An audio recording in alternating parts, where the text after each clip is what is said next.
Our culture and even some of our churches appear to be opening the door for group sexual relationships that are known as polyamory.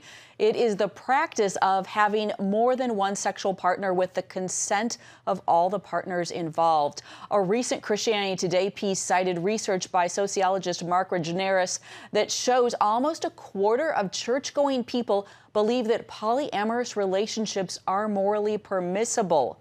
Also, earlier this month, HGTV featured 3 people in polyamorous relationships in an episode of its House Hunters show. The American Family Association has organized a petition in protest. And joining us now with more is Abraham Hamilton, General Counsel and Public Policy Analyst for the American Family Association. Abraham, thanks for joining us. Thank you so much for having me on your program. You have organized this petition to protest the HGTV show. What was your concern with the show? Well, our concern primarily is that this show leads our nation further down the trajectory of really decimating the American family.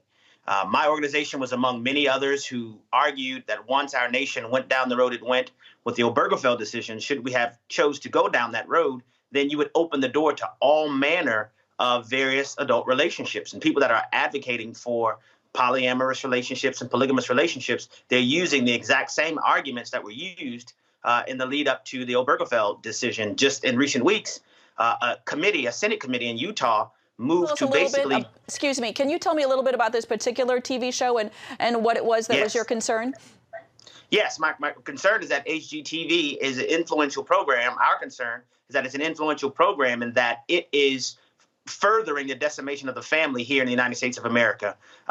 We all know, we should know, I think, marriage is the fundamental building block for any civilized society.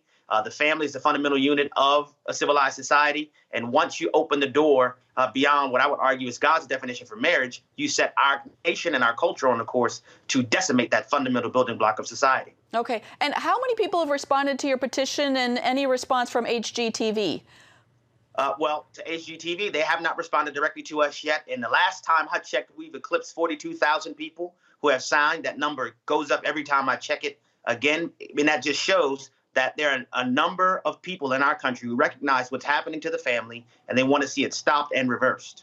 Okay, and I want to ask you, in the past, Christians, of course, have protested gay characters on television, transgender characters, yet Hollywood and the media continue to feature them.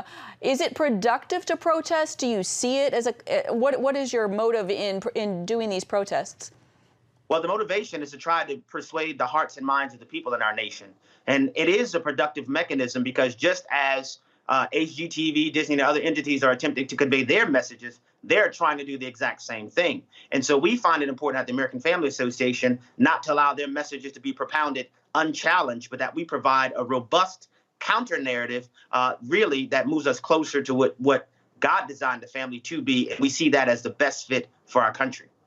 All right, Abraham Hamilton, a lot to talk about. Thank you for your time.